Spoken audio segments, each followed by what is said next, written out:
Hey everyone, this is Miss Jenkins. I am here today to give you a brief overview into the AVID program and how we use AVID here at Thomasboro. There are also a ton of resources and a much more in-depth presentation that can be found on the AVID page from your Canvas course. So what is AVID?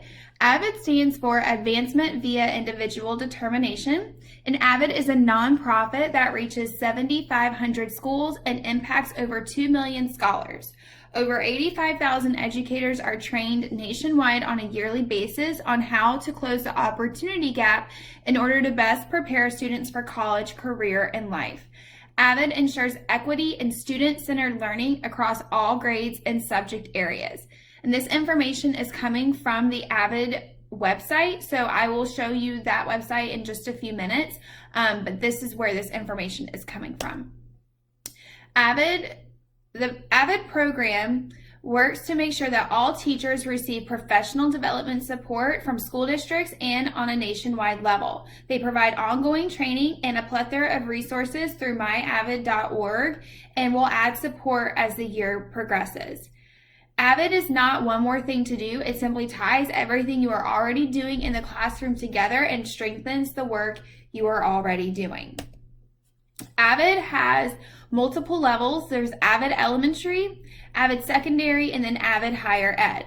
So at the AVID Elementary level, this is where our teachers in grades K-5 begin to teach higher level thinking and academic behaviors at a young age that will be reinforced and enhanced throughout the scholar's secondary education. Teachers and educators work to develop students' academic habits in the elementary years by providing students organizational tools through the AVID folder for K2 and the AVID binder for grades 3-5.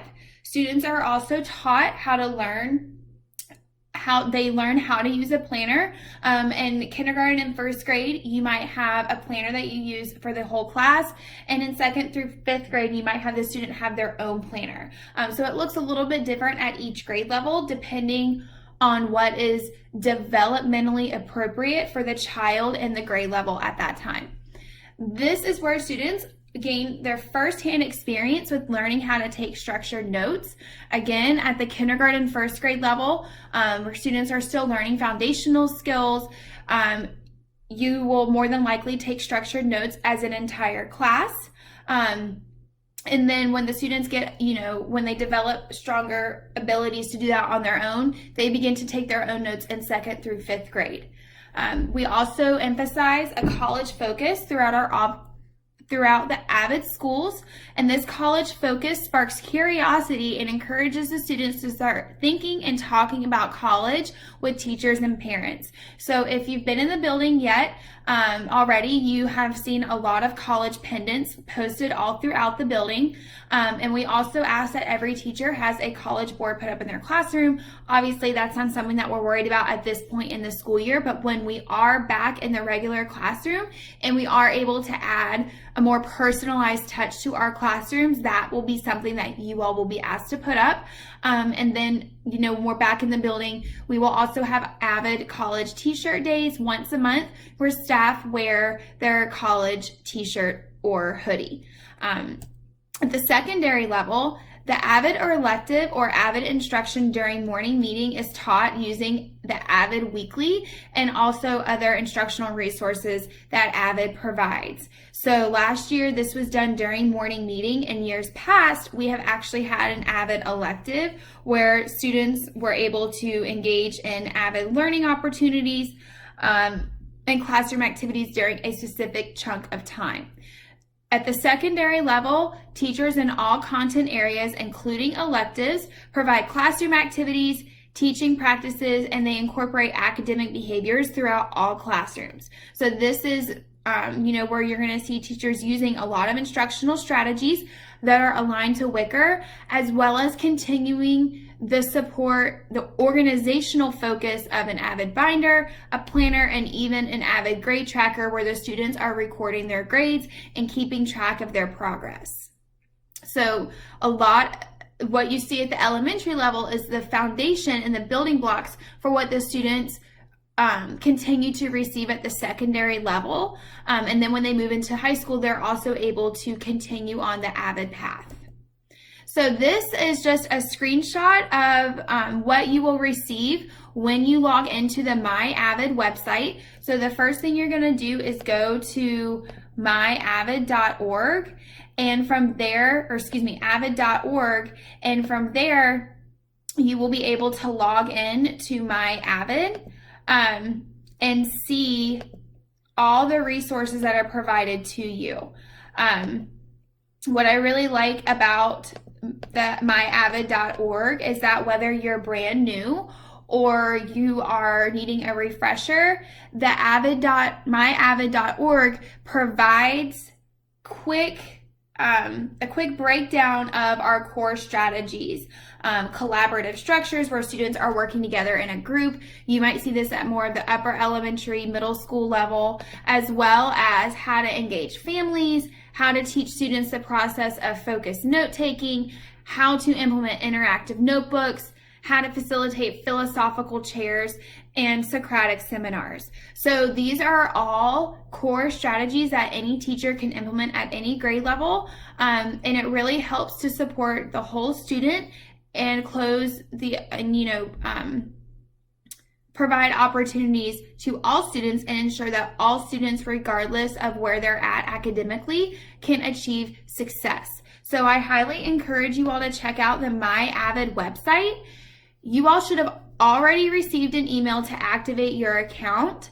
If you need a new password, you will go to myavid.org and type in your CMS email and then request a new password at the AVID website. Usually it gets sent to your clutter, so if you don't see it in your inbox, check your clutter, check your spam. If your email is not found, contact Ms. Davenport and she will make sure that your account gets set up so that you have access to the My AVID website. And again, like I said, when you click on the core strategies, it will show you the different, it'll give you a breakdown of what the strategy is, just an overview, and then resources for implementing it in your instruction. So I can't share that right now, but this is a really good tool for you to use so that when you are wanting to dig deeper into the core strategies and adopt it to your instruction in your grade band, you have these resources provided to you. And again, that's myavid.org. So this is just a quick screenshot that I took from the AVID website to really drive home the point that AVID does work. They have done studies of students that were a part of the AVID program and found that first generation, low income AVID alumni who go to college are 4 times more likely to graduate than their national peers. And that really drives home the point of how important it is to start this at an early age at the elementary level and continue it on consistently throughout middle school and high school, because it does have a huge impact on their academic achievement because of all the strategies and the supports that AVID provides to students and really instilling in them how to be a lifelong learner and what style of learning works best for them, and then also the different study resources and organizational tools that AVID provides. So you can take time to look at the data on your own through the website, but I really thought that this was a powerful graphic to show that when our students go to college, those who are exposed and are given the AVID program consistently are more likely to achieve success and actually graduate from college. So how we use AVID at Thomasboro, you are going to get another snippet of information on Wicker in the next presentation that you view, but Wicker stands for Writing, Inquiry, Collaboration, Organization, and Reading. And a lot of the professional development that we do throughout the year will focus on Wicker or some component of Wicker. Now, we all already do all of these things in our teaching, so like we said at the beginning, AVID is not something extra that you have to do. It's not another curriculum that you have to know in and out, front to back, that you have to implement on top of everything else that you're already doing. You are already doing all of these things, but AVID provides you with the resources and the strategies to really solidify it and strengthen it and make it applicable to all students, regardless of where they are at academically and socially and emotionally. So with writing, in regards to writing, this is where you would see like journals, constructed response, students writing letters, students writing essays, engaging in research papers, narratives, or science logs. Inquiry, this is where you're having students engage in research projects, they're brainstorming, they're doing question and response, where they're creating questions before, during, and after reading, whether they're reading something in literacy, science, or social studies. Collaboration is just like it says, where students are working together, and this really helps to strengthen their speaking and listening skills and develop their confidence as leaders in the classroom and strengthen their presentation skills as well. Organization, I mentioned this earlier in the presentation, but this is where you're going to see those tools being used, the AVID folders for K2, the binders for grades 3-8.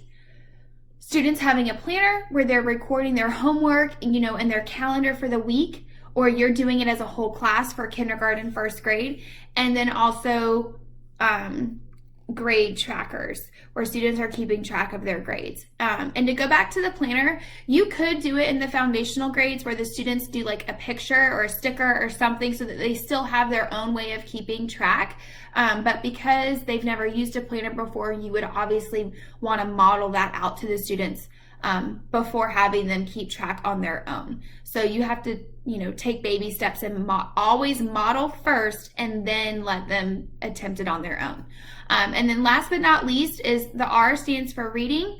And we're reading in every subject across the board, but a lot of reading strategies that you're already doing: close reading, independent reading, partner reading, where students are working through a text together, or students are being exposed to informational text in social studies, science, math when they're reading word problems.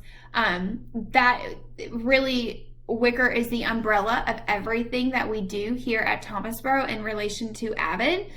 So there are ways to see AVID in every facet of your instruction, and it's just making sure that you're doing it consistently and you're making sure that it's meeting the needs of your students. So that is all I have for you all today in regards to AVID's introduction.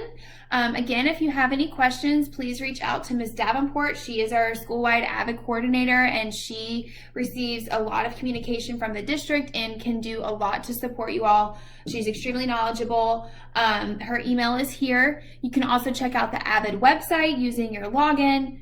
Reach out to your instructional coaches. We have all been trained on the AVID program. I don't want to say program, but we've all been trained in AVID, so we are very knowledgeable in all the strategies. And you can also reach out to any member of the AVID committee once we get that up and running. Again, if you have any questions or you want more support with using the website, please let one of us know. And thank you for your time today. Goodbye.